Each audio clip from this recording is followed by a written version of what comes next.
गणेशोत्सव असला की सजावट ही आलीच आणि सार्वजनिक गणेशोत्सव असो किंवा घरगुती गणपती बाप्पा असो, जो तो आपला गणपती बाप्पा कसा सुंदर दिसेल याच्यासाठी झटत असतात. आणि हाच गणपती आपण आगळा वेगळा गणपतीचं अतिशय विलोभनीय देखावा केलेला आहे. वाडा तालुक्यातल्या कंचाड गावात आलेलो आहे आणि आपण पाहू शकताय की तिरुपती बालाजीची प्रतिकृती या ठिकाणी साकारण्यात आलेली आहे. अतिशय सुंदर आणि विलोभनीय हे दृश्य आहे.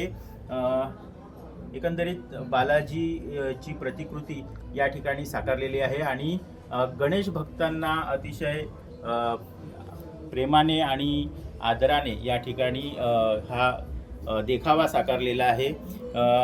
या गावातल्या ताई, काय नाव तुमचं? प्रतीक्षा साहू. हे हा देखावा तुम्हाला कसं काय सुचलं, हे एकंदरीत अशा प्रकारचा देखावा बनवणे? सन 2022 आम्ही श्री केदारनाथ मंदिराची प्रतिकृती तयार केलेली. त्यानंतर गेल्या वर्षी श्री राम मंदिर अयोध्या आणि यावर्षी काय करावं, कोणती प्रतिकृती तयार करावी म्हणून डोक्यामध्ये एक संकल्पना आली की तिरुपती मंदिराची प्रतिकृती आपण तयार करूयात. आणि सदर प्रतिकृती डोक्यात आणून माझा भाऊ रोहित पाचगरे यांनी ही तयार केलेली आहे. ह्या एकंदरीत तुम्हाला ही प्रतिकृती साकारताना, हा देखावा करताना काय काय तुम्ही वापरलेले आहे आणि किती मेहनत केली? यासाठी मी पुठ्ठा वापरलेला आहे आणि पेपराचा वापर केलेला आहे, ग्लूगन आणि फेविकॉलचा वापर केला आहे आणि तसंच कलर आणि लायटिंगचा वापर केलेला आहे.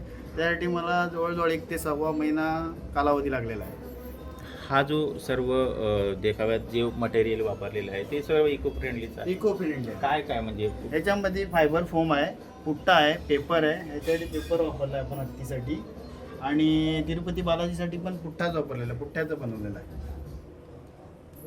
एकंदरीत संपूर्ण इको फ्रेंडली म्हणजे पुठ्ठा आणि ज्या टाकाऊ वस्तू आहेत त्यांचा वापर करून ही गणपती बाप्पाची आरास केलेली आहे. आणि ही बघण्यासाठी या गावातील आणि परिसरातील मोठ्या संख्येने जे नागरिक असतील, गणेश भक्त असतील, ते या ठिकाणी जमतात आणि गणपतीची मनोभावे आराधना करून ह्या अतिशय सुंदर असा जो देखावा साकारलेला आहे तो देखावा पाहण्यासाठी मोठी गर्दी या ठिकाणी पाहायला मिळते. NDTV मराठीसाठी नावेद शेख सोबत मनोज सातवी, वाडा, पालघर.